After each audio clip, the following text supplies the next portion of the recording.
Welcome to another episode of The Brand Call You, a podcast and podcast show that brings you leadership lessons, knowledge, experience, and wisdom from thousands of successful individuals from around the world.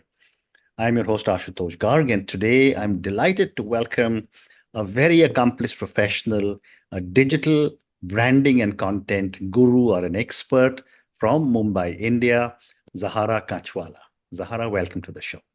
Thank you so much, Ashutosh. It's a pleasure. Thank you for having me. Thank you. Zahara is the co-founder and chief executive officer of Rite KnowledgeLabs, which is focused on building thought leadership for brands across industry sectors. So, Zahara, before we start talking thought leadership, tell me about your own journey in brief from plastics to digital content. Right. So it's been quite a multidisciplinary journey. I qualified as a plastics polymer engineer. From there on, I moved to coding. I became a Java programmer. And with that technical expertise and a flair for communication, I joined the marketing communications team at Tech Mahindra. It was there that I really experienced or witnessed that even large multinational organizations, when it came to building a critical digital asset like a corporate website, they relegated the content creation to a subject matter expert internally. There was no specialist approach to business storytelling. And I felt there was that need gap which needed to be addressed because I do believe that a content first approach to any asset creation, whether it's in the digital space or otherwise, is very critical. Because if your messaging, your narrative is not right, or that's not your starting point, your design, your UI, UX, all of that is a diluted effort at the end of the day. Right. So having identified that need gap is where I really found my true calling. While I wouldn't say, the whole engineering journey and the coding was, did not add anything to my experience. Of course, engineering gave me clarity of thought, logical thinking, problem-solving abilities. Right, coding, the whole technology background, because I've been a part of that whole .com phase, is a great thing a great skill to have. Even today, I realize its value. Right, so all those experience definitely contributed to where I am today. But the real moment was when I realized that this is a need that needs to be addressed, and that's how we started Rite KnowledgeLabs. It's been nearly 10 years. We are in our 9th year running now, and working with startups and multinational organizations alike, working on 360-degree stakeholder reputation programs, thought leadership programs. So yeah, that's been my journey. And as they say, the rest is history, right? So, Zahara, now let's talk about thought leadership and digital content strategy. Let me ask you a very basic question. I'm sure you've been asked this many times. How do you define thought leadership in the digital era?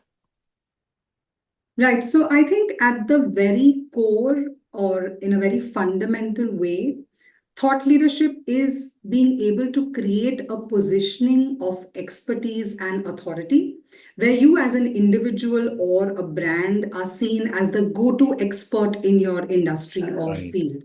Right. Today in the digital era, of course, that definition is amplified in the sense that it's about guiding conversations rather than simply participating in them. And it's really about providing insights, foresight. Customers are not just seeking information, but informed guidance from thought leaders. Right. And it's really about tapping into that why, right? So people don't buy what you do, like Simon Sinek says, right? But they buy why you do it. So it's really tapping into that why, discovering that why, and bringing it out there, which is what, thought leadership is all about. And it leads to essentially, I believe, the 3 R's: respect, revenues, and reputation, which is why it is very, very valuable. Very well said.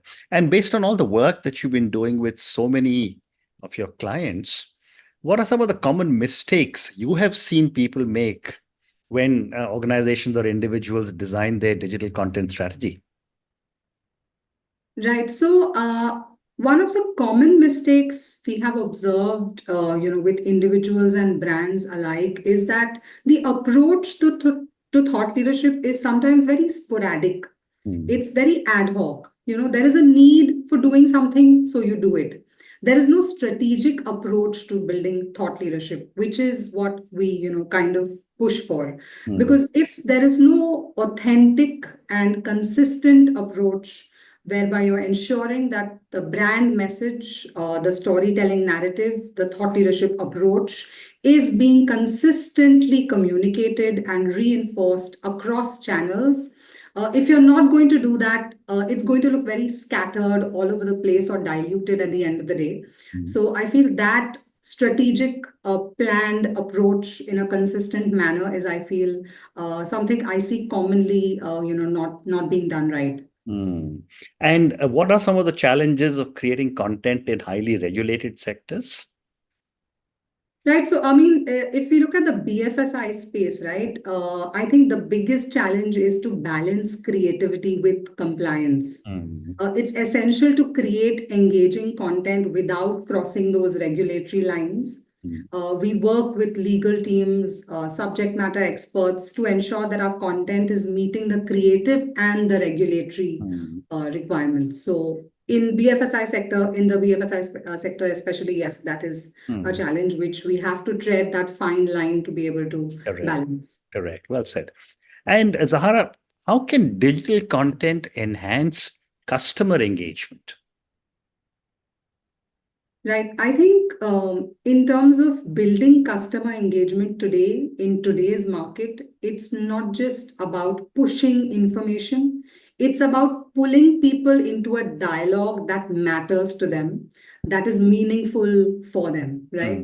So digital content, whether it's on the platforms like social media or it's your website, the idea is to create a two-way conversation.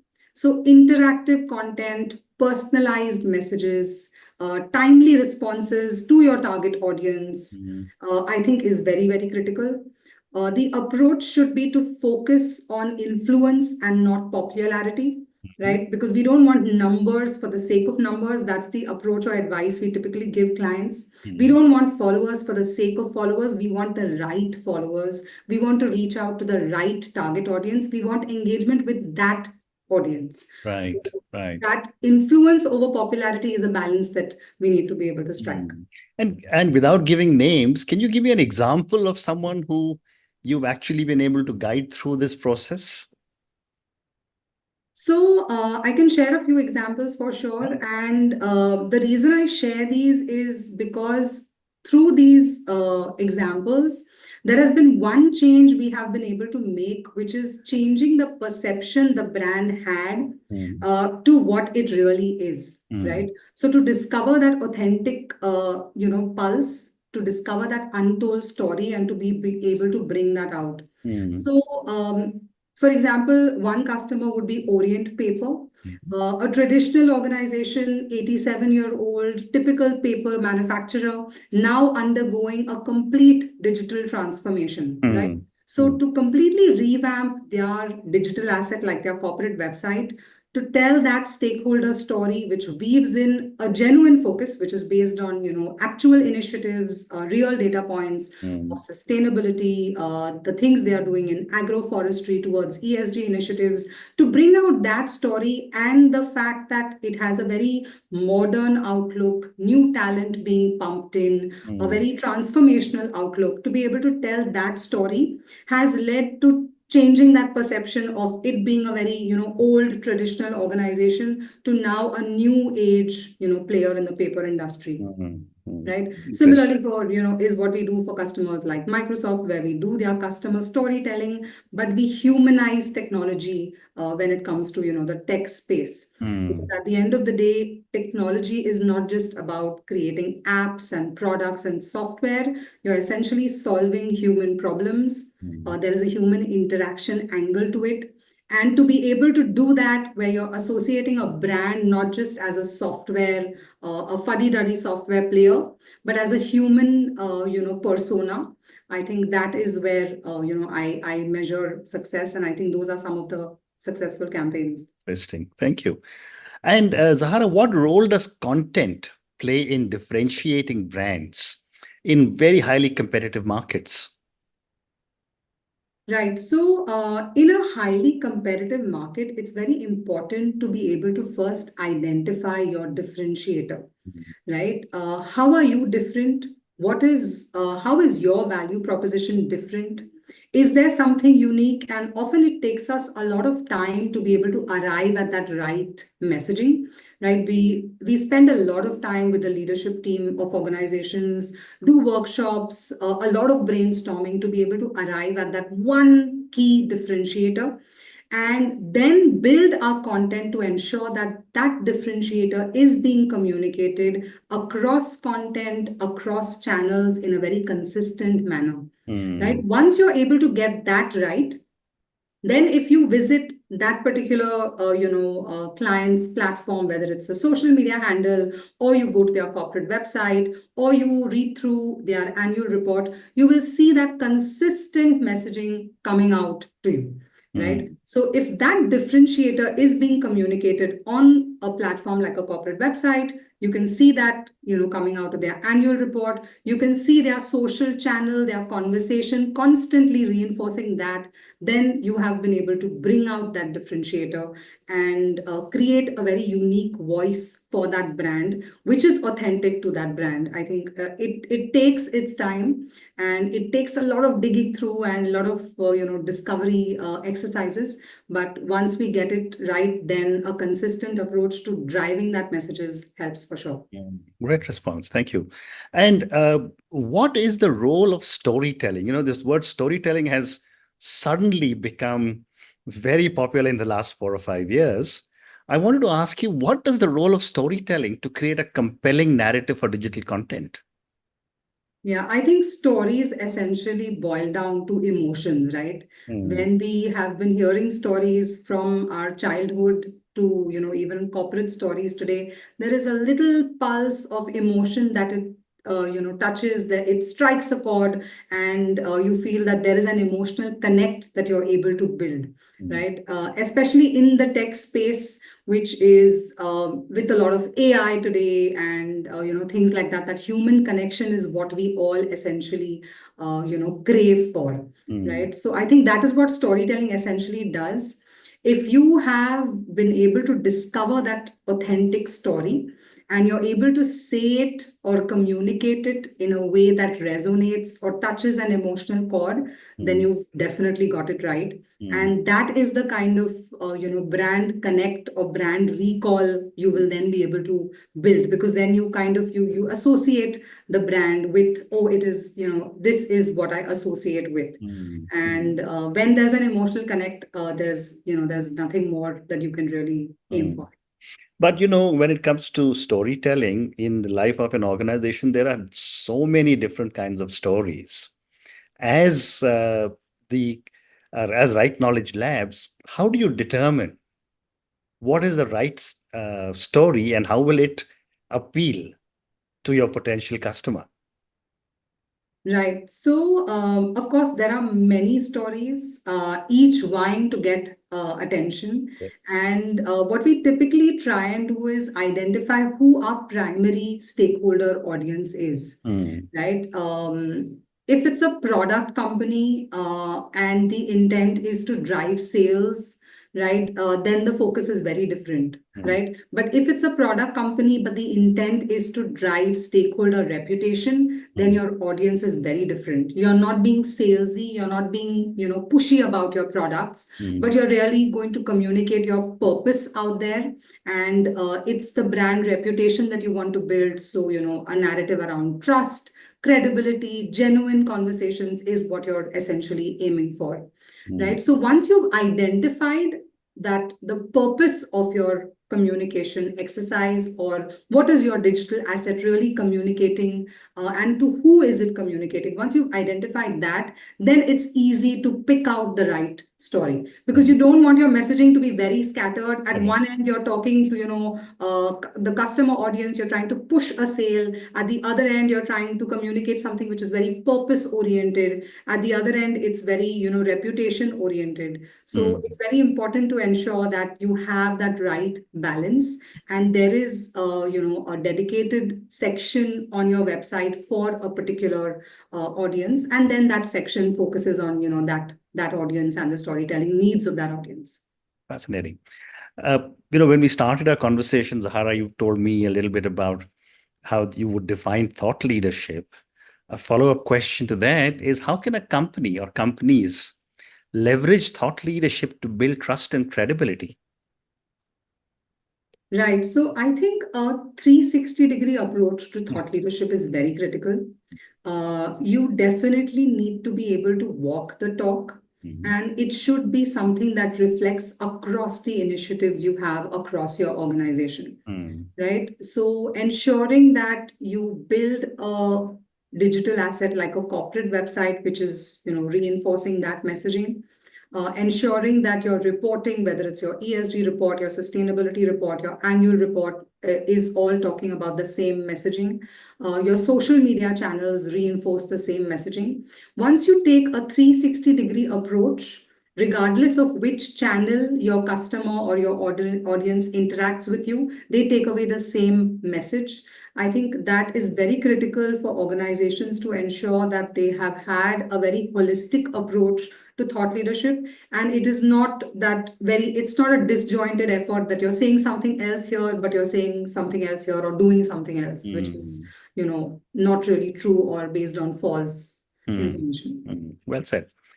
The other perspective I wanted to get from you is on technology. How is technology, everyone's talking about artificial intelligence and how AI is the biggest game changer. How do you see some of the technological advancements as game changers for digital content? Right. I think the biggest one that we have seen in the last year and a half is clearly, generative AI. So ChatGPT, Yeah. right? With it getting 200 million, active users every month, with it getting 1 million, users in 5 days of its launch, 1.5 million daily active users. It's clearly out there and everyone is using it to create content, right? But the difference really here is, and an example which I often talk about is, when the Chandrayaan landing was happening, if you had browsed through social media feeds on that particular day, there were posts from multiple corporate channels all sounding the same, right? There was a deluge of posts all sounding the same language, the same words, the same narrative, right? So how do you, in that case, create or carve out your differentiator is very critical. I think AI is a great tool when you're looking at creating a content and you broadly want a framework, of how it's going to be. It's absolutely a brilliant assistant, right? It can augment, what you're trying to do, give you a framework to start with, and clearly increase productivity or, boost productivity. Absolutely. But then you need to be able to, from that framework, make that, difference so that you have your own unique voice out there. I think that is really, really important, because otherwise it's going to be a sea of sameness out there, and then that differentiator which you started out to achieve, that whole purpose itself is lost. Right. So as an organization, what we try and do is we ensure that our content, we run it past zero GPT to ensure that it's not the same sounding content. And essentially, we tell our team that writing is essentially about thinking, right? If you have the right ideas and the right thought process, and there is a distinct point of view you're trying to communicate, then you can use AI to craft it for you. But the thinking and the thought really needs to come from you. Correct. So I would say AI, a great tool, a great assistant to have, boost productivity for sure, but then the value of that human voice, a unique perspective, a novel point of view, no value. Nothing is more valuable than that. Yeah. Absolutely. The human being will always reign supreme, so to speak. Absolutely. So, Zahara, I have time for two more questions for you. Can you share an example of a successful thought leadership campaign that you have led for a client? And if there is anything about names, please don't give any names. Sure. So I think, like I said, wherever we have been able to change the perception of a Mm, client, mm, it has definitely, I consider that as a successful campaign, mm, right? For a company who has taken over, maybe, acquired a company in Mexico, acquired a company in China, but is still perceived as maybe a small Ahmedabad-based firm, right? That perception, when we changed it, and the world out there saw that this company has actually arrived on the global mm, stage, mm, right? By virtue of the look and feel on the website, the powerful messaging on the website, the content on the website, it clearly said that this company is no longer that company which was perceived as a small Ahmedabad-based firm, and it's a global player that has arrived, or it's a player that has arrived on the global stage, right? mm. So I consider examples like these where we have been able to clearly move the needle on the perception that was, um, to what they want to be, what they aspire to be, what is their future aspiration. I think those are some of the successful campaigns, I would say. Amazing. And my last question for you, and this is for the many, many people who will listen to our conversation. A lot of them are young entrepreneurs, startup entrepreneurs. What is some advice or some lessons you would give to companies looking to elevate their digital content strategy? Right.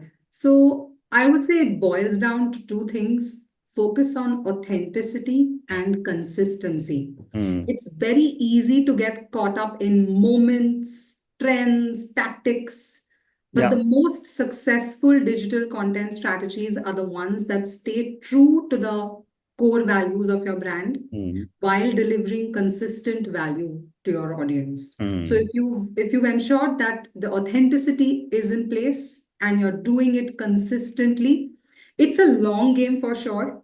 Building thought leadership, I often tell our clients that it's not a sprint, it's a marathon, Mm. right? So it is a long game, and over a period of time, you will see that you will get those results. Mm. But in that long game, to ensure that you are regular, you are consistent, and while doing all of that, your authentic voice is not lost. I Mm. think that would be my one Yes. single most important piece of advice. Amazing. And on that note, Zahara, and your one piece of advice for anyone wanting to elevate their digital content strategy, which is be authentic and be consistent. Thank you so much for speaking to me about your own journey. Thank you for speaking to me at such length about Rite Knowledge Labs and how you and your organization are helping build thought leadership for brands across so many industry sectors. We covered a lot of ground on digital content, on regulatory aspects. We spoke about customer engagement. We spoke about the importance of storytelling. We also spoke about, and thank you for that, on the importance of how to use AI or generative AI, but yet make sure that the human aspect of being able to build content, being able to build communication is not lost, because AI or ChatGPT is a tool rather than the end in itself.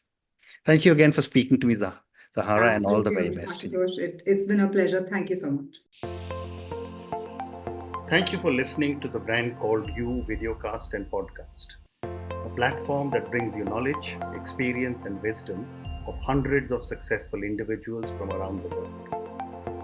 Do visit our website www.tbcy.in to watch and listen to the stories of many more individuals. You can also follow us on YouTube, Facebook, Instagram, and Twitter. Just search for the Brand Called You.